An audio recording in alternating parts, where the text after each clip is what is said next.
Bem com a Vida, com pastor Rogério Amorim, evangelizando o Brasil e o mundo, através da TV e da internet. Muito bom poder estar com você novamente. É um prazer, uma alegria, me considero um privilegiado em receber você, ou em ser recebido por você na sua casa ou onde quer que você esteja. Muito bom mesmo. E o nosso propósito é justamente esse. Melhor ainda seria receber você aqui na nossa igreja, você e a sua família. Venha estar conosco todos os dias. Nós temos culto em horários diferenciados. Temos uma diversidade de salas de aulas, com o Instituto Teológico, com a Universidade da Família, com discipulados, que você pode vir participar conosco para crescer no conhecimento da palavra e no conhecimento de si mesmo através da palavra também. Estamos na Band aos sábados de manhã, às 8 horas da manhã, todo sábado na Band com um programa nesse mesmo formato. Enfim, nós procuramos fazer de tudo para chegar até você e mobilizar você para vir estar conosco também com a sua família. Você vai encontrar uma igreja muito ativa, né? E uma igreja muito espiritual, por outro lado. Estamos preocupados apenas e tão somente em ensinar a palavra. Por isso, nós temos as salas de aulas para as crianças durante os cultos, com professores habilitados, um grupo grande de professores muito habilitados, com todo tipo de material para ensinar as crianças no caminho de Deus. Nós temos trabalho com os juniores, que tem o seu culto particular próprio, né, aos domingos de noite, paralelo ao culto da igreja. Nós temos os cultos dos jovens e dos adolescentes, que são paralelo ao culto de sábado, o culto da Vitória também, nas capelas adjacentes, não é isso? Enfim, nós procuramos realmente caminhar pelo único caminho que nós podemos caminhar para sermos felizes, que é a palavra de Deus. Este é o caminho, andai nele, disse o Senhor. E Jesus disse, eu sou o caminho, né? A verdade e a vida. Então, nossa preocupação é justamente essa, é procurar levar até você uma palavra que venha mudar a sua vida como mudou a nossa. Por isso a gente está de portas abertas aqui todos os dias para aconselhamento, para atendimento, não é isso? Por isso a gente chega até a televisão para fazer todos esses convites a você, né, para estimular você a não desistir da vida, não desistir da família, não desistir de si mesmo. Porque a pior coisa que alguém pode fazer é desistir de si mesmo, né? É se esconder dentro de si mesmo, não é isso? E Jesus é aquele que pode dar sentido total, completo, absoluto à sua vida. Trazer a paz, a harmonia, a alegria, a prosperidade, a saúde física, mental, espiritual, emocional, curando suas lembranças, curando suas emoções. A medicina é uma bênção, é uma bênção. Deus realmente estendeu sua mão para o mundo usando médicos nas suas mais diferentes funções, não é? Atividades, não é isso? Mas uma coisa é certa, esta palavra tem a solução para todas as perguntas da sua vida que talvez a medicina não consiga responder. Toda hora estamos ouvindo testemunhos de pessoas curadas milagrosamente das doenças mais severas, não é isso? Jesus Cristo é o mesmo ontem, hoje e eternamente. Os milagres do passado continuam acontecendo no presente. Basta apenas acreditar. E como a fé a gente não pede, a gente recebe, e a palavra de Deus diz que a fé vem pelo ouvir e ouvir a palavra de Deus, então nós procuramos pregar essa palavra com responsabilidade, com graça, com unção, tudo bem, né? Mas aquilo que eu sempre digo, pregador do evangelho é um estimulador da fé, em todos os sentidos, para a salvação, para a cura, para o milagre, para a prosperidade, porque pregando a palavra você vai entender o princípio, né, que Deus não quer de você nenhum sacrifício, mas Ele quer a tua obediência. E a tua obediência vai levar você a semear. Em todos os sentidos vai levar você a semear. E quando você semear, evidentemente, Deus vai te dar uma colheita abundante, 100 por 1, né, como deu a Isaac lá no deserto. E isso tudo no mesmo ano. Então, são os princípios bíblicos que nós procuramos passar para você, para toda a sua família, suas crianças, afinal de contas, desde pequenos, não é isso? E eu estou convidando, então, você e a sua família a vir estar conosco. Venha nos visitar. Venha aprender mais conosco, porque nós também queremos aprender com você, não é isso? E enquanto você não chegar até nós, a gente edita um culto e chega até você. Trouxe a sua Bíblia? Então não precisa nem dizer onde que nós vamos, né? Versículo 3, onde diz que ele te livrará do laço do passarinheiro e da peste perniciosa. Procurando fazer você entender que Deus não apenas nos livra do laço do passarinheiro. Lembra do Salmo 124, desculpe. O penúltimo versículo, né? Bendito seja o Senhor, 124, 6. Bendito seja o Senhor, que não nos deu por presa aos seus dentes. A nossa alma escapou, como um pássaro do laço, da arapuca, né? Dos passarinheiros, o laço quebrou-se e nós escapamos. Então Deus não apenas nos livra do laço do passarinheiro, mas de acordo com a última parte desse versículo, Ele também nos livra do que aqui está escrito como peste perniciosa. Quando você entra no Salmo 91, você percebe que a peste ataca pessoas e não plantações. Pois é chamado peste, no caso aqui do Salmo, qualquer doença letal, mortal, tudo aquilo que pode acabar com a nossa vida de formas inexplicáveis.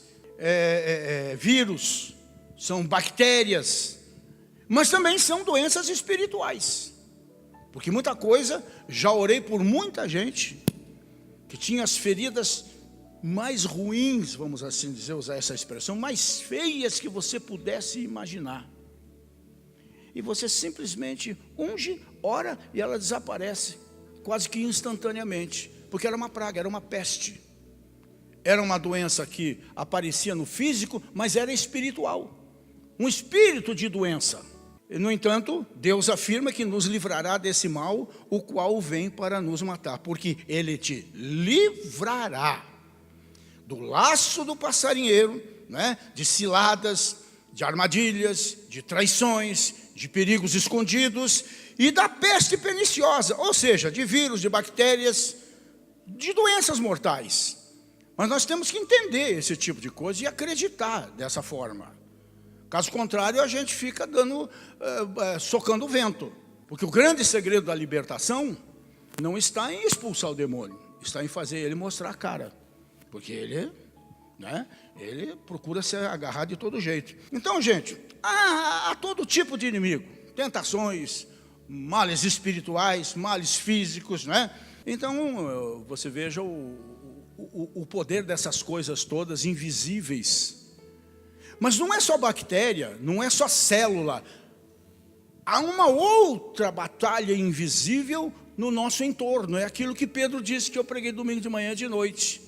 E que ele aconselhou: sede sóbrios, vigiai, porque o diabo, vosso adversário, não está longe não. Está no teu derredor, esperando uma brechinha para acabar com a tua vida. Então nós estamos, o Paulo nisso ele é genial, né? Ele é maravilhoso quando ele diz, porque as armas da nossa milícia não são carnais, mas elas são poderosas em Deus para a destruição das fortalezas. Por quê? Porque a nossa guerra verdadeira, ela não é contra a carne nem contra o sangue, ela é contra o invisível.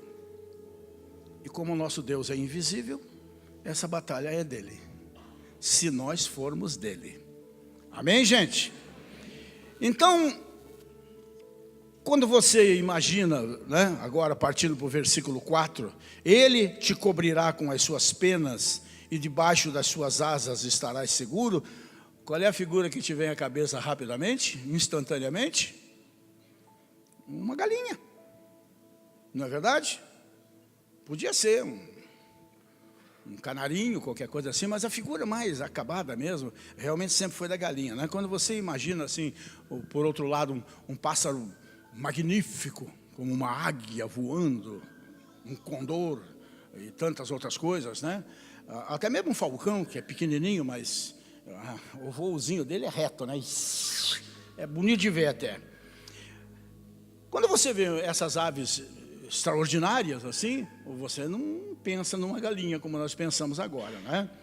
Você já viu alguma foto, alguma vez na vida, você já viu uma foto de uma galinha voando? Né?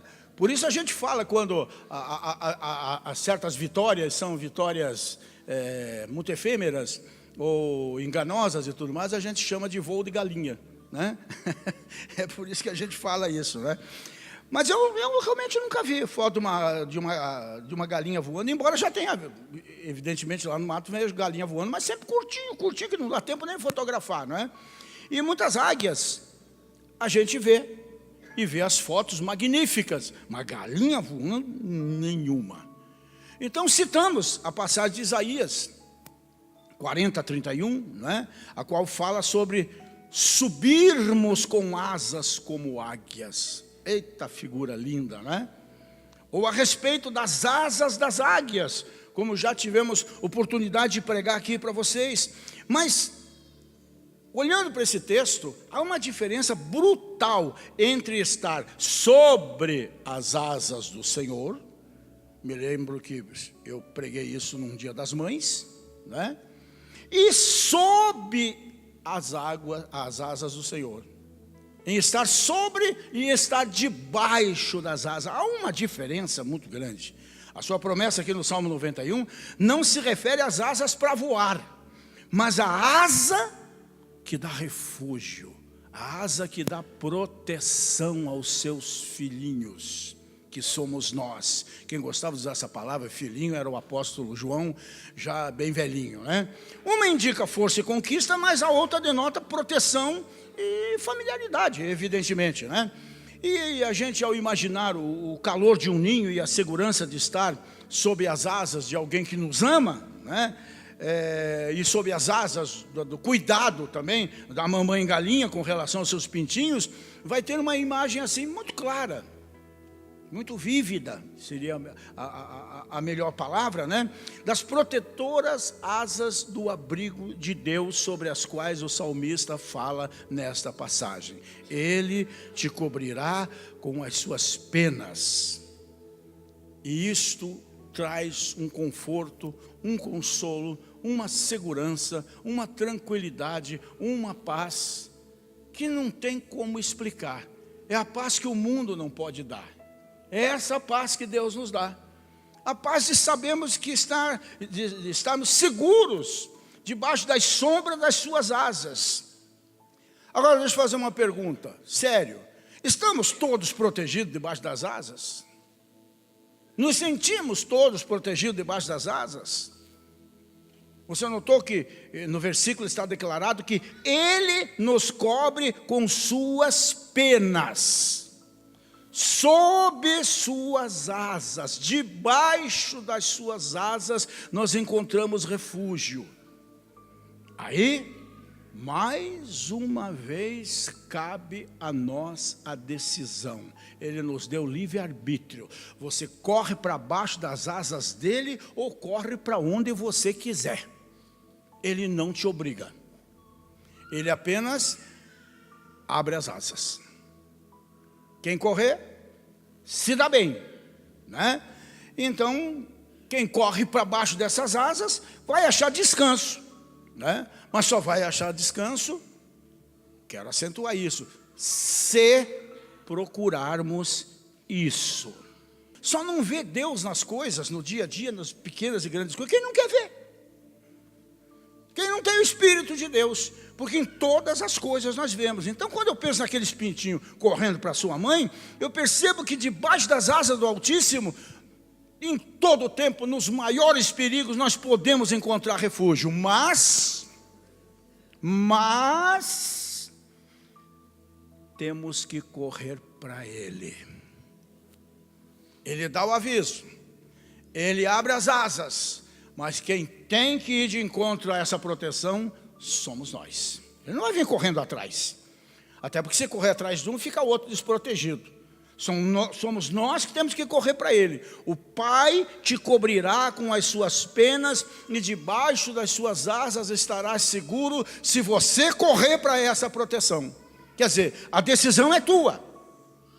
A palavra estarás, né?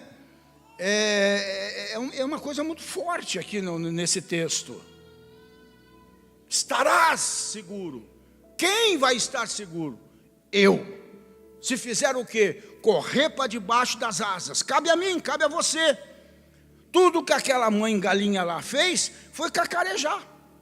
Foi abrir as suas asas para que eles soubessem para onde ir. E eu quero que você saiba que essas mãos poderosas, conforme está escrito no Salmo 139, estão sobre a sua vida. Não é um instante. É 24 horas por dia, a mão de Deus está sobre você e Ele te cerca de cuidados pela frente, por trás, pela esquerda e pela direita também. E de quebra, dá ordem aos seus anjos a teu respeito para que você não pise numa armadilha, não caia no laço do passarinheiro. Esse é o Deus a quem nós servimos. Não é um Deus de historinha de conto de fada, um velhinho barbudo. Não, é o Senhor dos exércitos. Amém? Me lembro da palavra de Jesus, né?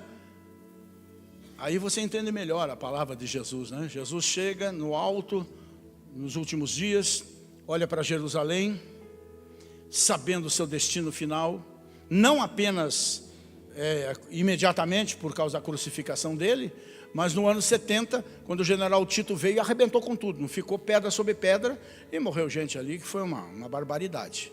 Né? A história conta, para vocês terem uma ideia, que nos mesmos sítios onde Jesus foi crucificado, por causa da palavra deles, dos seus pastores, Pilatos pergunta: o que eu vou fazer do sangue desse inocente? E o tresloucado amaldiçoou a nação, dizendo que o sangue dele caia sobre as nossas vidas e nos nossos filhos. No ano 70 caiu.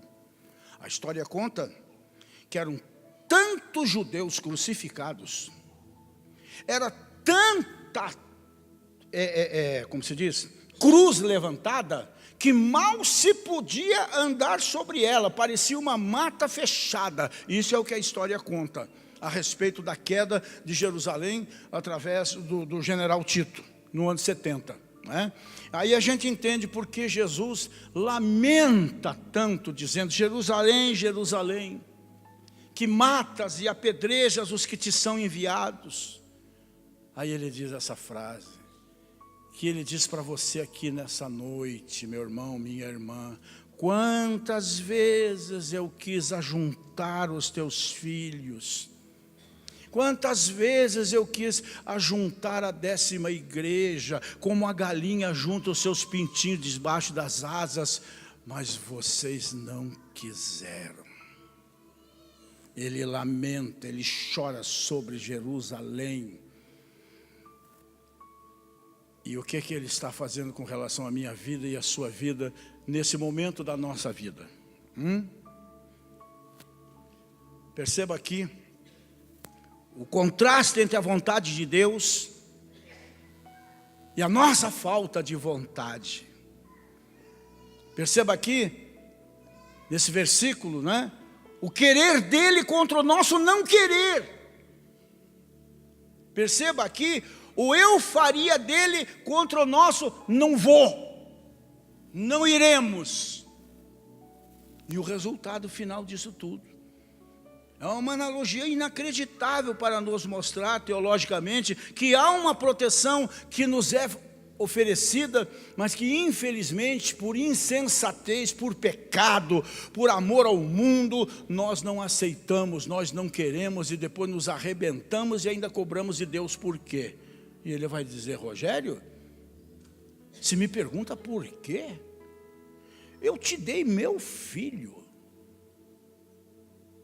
Eu te dei o que eu tinha de mais precioso para você se salvar e você não quis. Você brincou com a minha salvação, você brincou com o meu presente, você brincou com a minha oferenda, você preferiu Barrabás. Você escolheu Barrabás. E agora vem me dizer que eu te abandonei? Não, Rogério, você me abandonou. Eu abri as asas e você correu para o lugar errado. Então, gente, é tempo de meditarmos, porque nós estamos vivendo tempos difíceis, espiritualmente falando, tempos difíceis realmente, são os tempos do fim. É interessante que aqui, nessa palavra de Jesus, que ele usa a correlação do amor materno para demonstrar seu amor por nós, seu apego a nós, né? Há uma certa coragem, impetuosidade, né, no amor materno, o qual nós não podemos ignorar. Uma mãe é capaz de tudo por um filho. Uma mãe é capaz de tudo por um filho. Agora eu me lembrei do meu pastor Agostinho. Meu Deus, eu fui 40 anos atrás agora, de novo. Eu me lembro ele pregando uma coisa que ele gostava de falar, quando ele queria falar do amor de Deus, João. Ele falava de uma galinha que pegou fogo no celeiro, onde ela tinha o seu ninho com os filhotinhos e tudo mais, e quando conseguiram acabar com o incêndio, o que encontraram? Encontraram uma galinha toda queimada, mas quando foram mexer nela, saiu um monte de pintinho vivo debaixo dela, que ela morreu, mas defendeu os pintinhos até o fim. Jesus morreu, mas me defendeu e a você até o fim. Amém? Se Agostinho estiver me ouvindo, essa é para você, meu querido. Então há uma coragem assim desmedida mesmo no amor de mãe.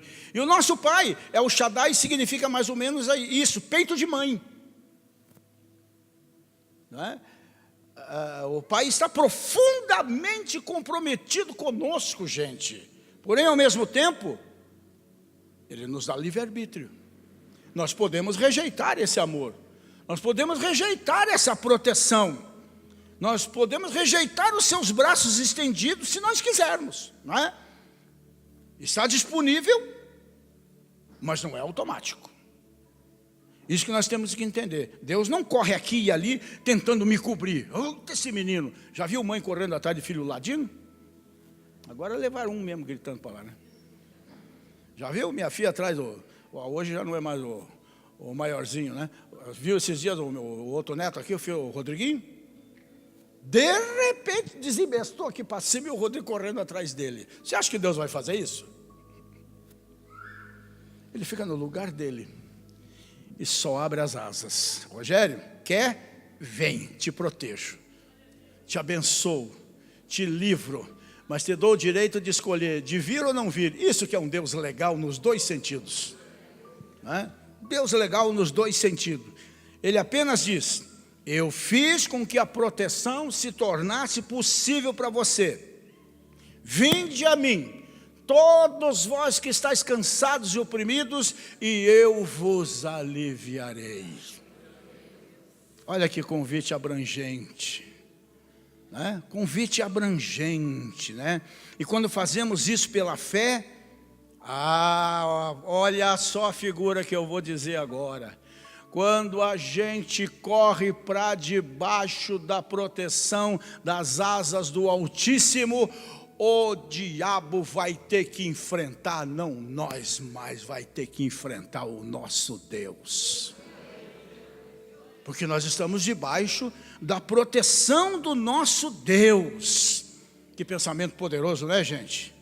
E então ele diz: cobrir-te-á com as suas penas. Isso significa proteção divina. Sob suas asas estará seguro. É essa a situação humana de quem tem fé em Deus. Deus sempre está protegendo. A situação é outra. Será que nós estamos sempre confiando? Como diz o texto, a sua palavra é escudo e broquel. Escudo vocês sabem o que é.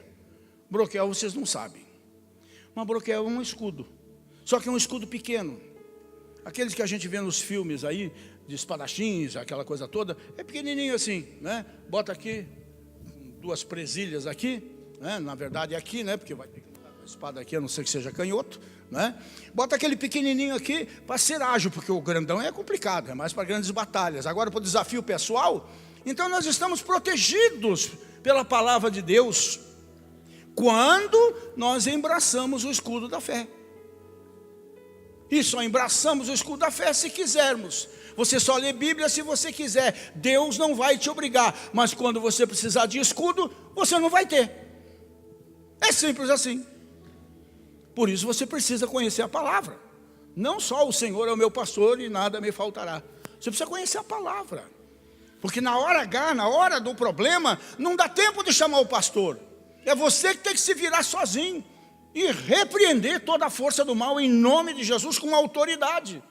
E você então vai acontecer aquilo que o meu irmão de Jesus ensina. Sujeitai-vos a Deus. O sujeitai-vos a Deus é acredita em Deus, confie em Deus, obedeça a Deus, conheça a sua palavra. Resistir ao diabo e ele fugirá de vós. Não tem segredo, gente. Não tem segredo. O que nós temos que entender é que se alguém tem que ter medo entre nós e o maligno, é o maligno, porque maior é aquele que está em nós. Quando ele investir sobre nós, corremos para debaixo, né, das asas do Altíssimo. E aí ele vai ter que enfrentar o nosso Deus. Você acha que ele vai enfrentar? Vai nada, vai correr, né? Esta é a base da nossa fé em confiança, né? Eu tenho que embraçar o escudo da fé. Ou seja, eu tenho que ler a palavra. Eu tenho que meditar na palavra. Não tem lógica um médico se formar sem ler os livros, que esqueci o nome agora. Não tem lógica um advogado, com esse casal aqui que são, se formar sem ler o Vademecum. Não tem lógica um homem ou uma mulher de Deus vencer sem não ler os seus direitos, suas obrigações, sem embraçar o escudo da fé. Então, Bíblia de nós, palavra de Deus na nossa vida, e então nós vamos poder com toda a autoridade dizer: em Cristo posso todas as coisas, em Cristo sou mais do que vencedor. Amém? Amém?